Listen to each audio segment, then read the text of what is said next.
হঠাৎ করে মনে করেন যে 40,000 50,000 বেড়ে গেলো, 100,000 বেড়ে গেলো, ওই ধরনের আর জাম্পিং আর হচ্ছে না। এখন 700-র বাড়ি 700-র কাছাকাছি থাকছে, হয়তো 5-10,000 কমে আসতেছে, depending on the neighbourhood, depending on the property. আমরা বাড়ির বাজারে দেখেছি যে বাড়ির দাম 1 লক্ষ টাকা আস্কিং প্রাইস ছিল, সেটা দেখা গেছে কখনো কখনো 150,000 পর্যন্ত দিয়ে নিয়ে গেছে। এখন সেটা নেই, বরং 1 লাখের জায়গায় 1 লাখের কমেও কেউ কেউ বলতে পারছে বা নিতেও পারছে। যারা প্রথম বাড়ি কিনতে চান, মনে করুন সেটা আমাদের আমেরিকাতে, আমরা নিউ ইয়র্কের স্টেট দিয়ে শুধু বলতে চাই না, এই যারা বাড়ি কিনতে চাওয়া তরুণদের কথা যদি আমরা বলি, তরুণ পরিবার যারা আছে বা নতুন ইমিগ্রেন্ট হয়ে যারা আমেরিকায় এসেছেন, সেই রকম ক্রেতাদের জন্য এই সময়টা, বর্তমান যে সময়টার কথা আমরা বলছি, কেন বিশেষ গুরুত্ব পাচ্ছে বা গুরুত্বপূর্ণ হতে পারে বলে আপনি মনে করছেন? বাড়ির দাম কমের দিকে আমরাও দেখলাম, realtor.com এর প্রতিবেদন থেকেও আমরা দেখতে পেলাম যে বাড়ির দাম কিছুটা নরম বা কম হয়েছে।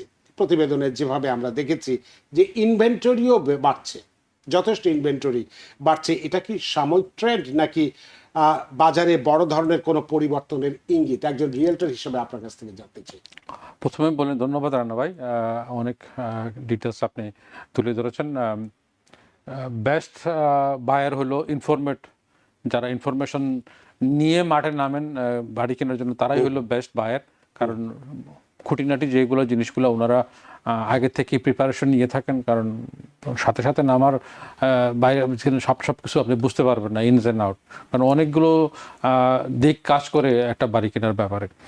তো এখন যে মাঠ পর্যায়ের যে চেঞ্জটা আসছে, কারণটা হলো যে ইন্টারেস্ট রেটটা এখন অনেকটা সহনীয় পর্যায়ে চলে আসছে, আরো কমার সম্ভাবনা আছে স্লাইটলি, আরো একটু আন্ডার ক্লোজ টু 6, হয়তো 6-এর নিচে নামার সম্ভাবনা আছে, হয়তো স্প্রিং টাইমে আরো 2-3 মাস আমাদের যে পিক সিজনটা, যেগুলো রিয়েল এস্টেটের বাড়ি বেশি বেচা কেনা হয়ে থাকে, মানে বায়ার সেলাররাই সব ইন্টারেস্টেড থাকেন। কারণ ওই যে স্কুলটা ফ্যাক্টর আছে, যে 6 মাসে সামারের যে বন্ধটার আগে ডিসিশন নিয়ে নিলে ইজি হয় ফ্যামিলিটাকে মুভ করা। মনে করেন আপনি এক স্টেট থেকে আরেক স্টেটে যাবেন, অথবা এক সিটি থেকে আরেক সিটিতে যাবেন, যেখানেই যান না কেন আপনার একটা প্ল্যানিংয়ের প্রয়োজন হয়, যেহেতু আপনি সিঙ্গেল না, একটা ফ্যামিলি।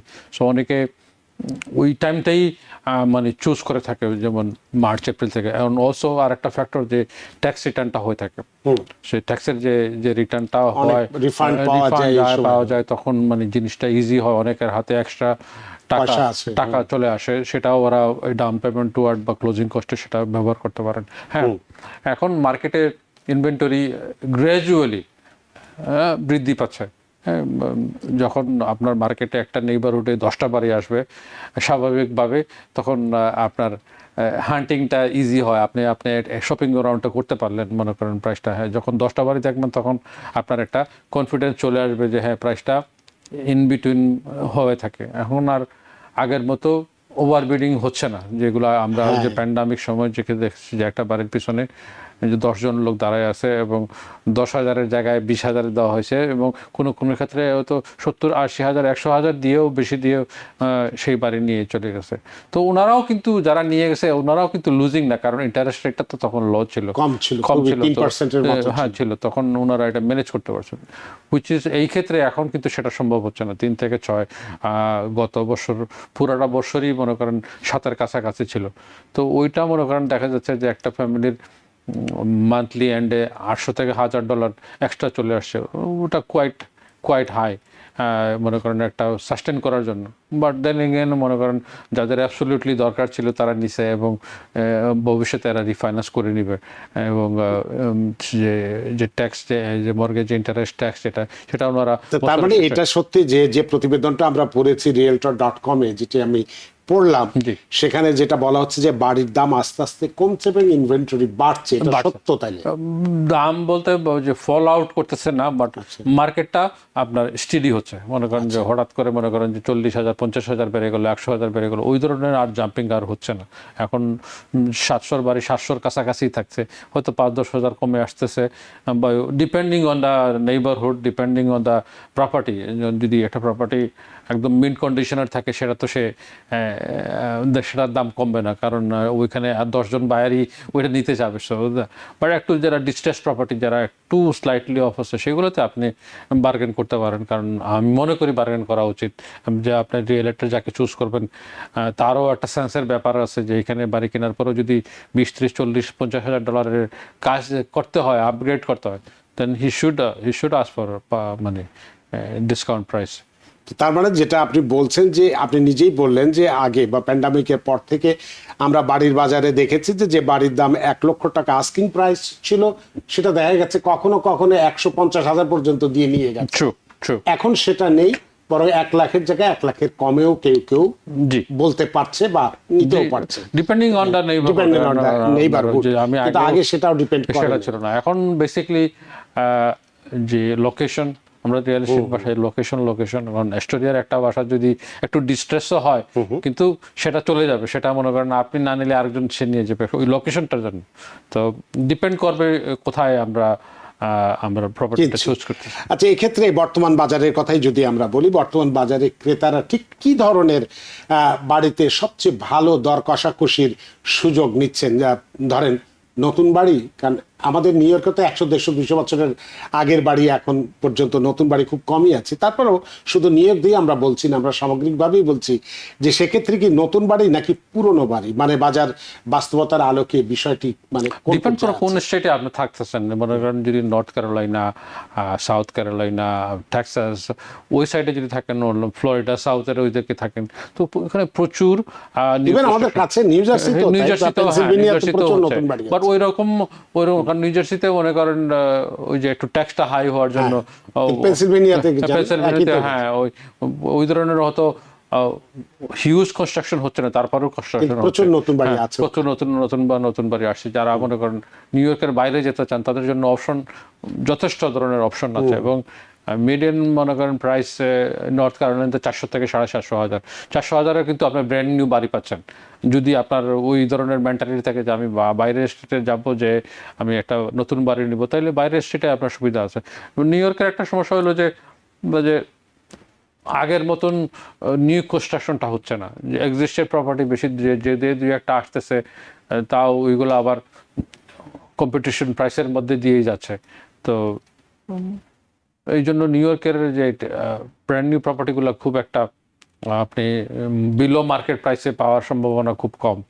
বাট যেগুলো সম্ভব, যদি ক্যাশ বায়ার হয়ে থাকেন, তারা আপনারা ওই ফোরক্লোজ প্রপার্টি যেগুলা, ব্যাংক অকশনের বাড়ি যেগুলা, ওইগুলো আপনারা দেখতে পারেন। হয়তো হার্ড লোন দিয়েও আপনি নিয়েও, যদি আমি বলবো যে মেক শিওর যে আপনি একটা ভ্যাকেন্ট বাড়িটা নেন। আপনি টেনেন্ট সহ বাড়ি নিলে আবার ওইগুলো আপনার জন্য হার্ড হয়ে যাবে, কারণ হার্ড মানি দিয়ে নিয়ে ভ্যাকেন্ট করতেও 7-8 মাস, 9 মাস লাগে এখন সাধারণত।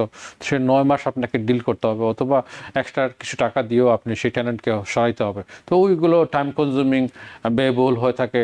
তো যারা ইনভেস্টার তাদের জন্য ঠিক আছে, বাট তাও ওই অপশনেও আপনারা মানে যদি খালি বাড়ি পেয়ে থাকেন, কেউ যদি আপনাকে হেল্প করে, কোনো রিয়েলিটর যারা এই লাইনে কাজ করেন, ক্যাশ টাকা হাতে আছে, আপনি মানে লাভ করার ইচ্ছা বা আপনার থাকার জন্য একটা প্রপার্টি দরকার, তাহলে ওই লাইনে যেতে পারেন। রিয়েল এস্টেট এই ব্যবসার ক্ষেত্রে বা বাড়ি কেনা বেচার ক্ষেত্রে বিডিং ওয়ার বলে একটা শব্দ আছে, এটা আমরা প্রায় শুনে থাকি। এই ক্ষেত্রে মানে বাজারে বাড়ির যদি সরবরাহ বাড়ে, তাতে কি এই বিডিং ওয়ার কার্যত শেষের পথে চলে এসেছে? মানে আপনার অবজারভেশন। আমরা তো এটাই আশা করি যে বিডিং ওয়ারটা আসলে হেলদি না, বুঝছেন না, হেলদি না। কারণ আপনি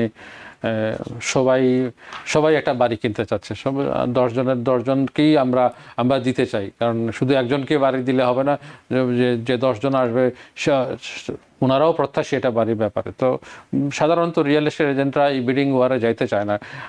বাট কোনো ক্ষেত্রে দেখা যায় যে আমাদের বায়াররা পুশ করে থাকে যে এই বাড়িটা আমাকে দরকার, আপনি কিনে দেন, আপনার যেটা যা লাগে। তখন তো আর মনে করেন পয়সার দিকে তাকায় না, আমাদেরও কোনো সুযোগ থাকে না, ভাই আপনি 20,000 বেশি দিচ্ছেন, মার্কেট ভ্যালু দিচ্ছেন। অনেক ক্ষেত্রে দেখা যায় হয়তো অ্যাপ্রাইজালটাও যে আসতেছে, অ্যাপ্রাইজালটাও কিন্তু বলতেছে 700,000, বাট আপনি নিয়ে যাচ্ছেন 800,000, কিন্তু ওই এক্সট্রা টাকাটা কিন্তু ওই বায়ারকেই দিতে হচ্ছে, তারপরেও উনি ওটা চাচ্ছেন। তো এইগুলো দেখা যাচ্ছে যে আমাদের কমিউনিটির মধ্যে কিছু অংশ এইভাবেই অ্যাগ্রেসিভ ভাবে পার্সু করে থাকে।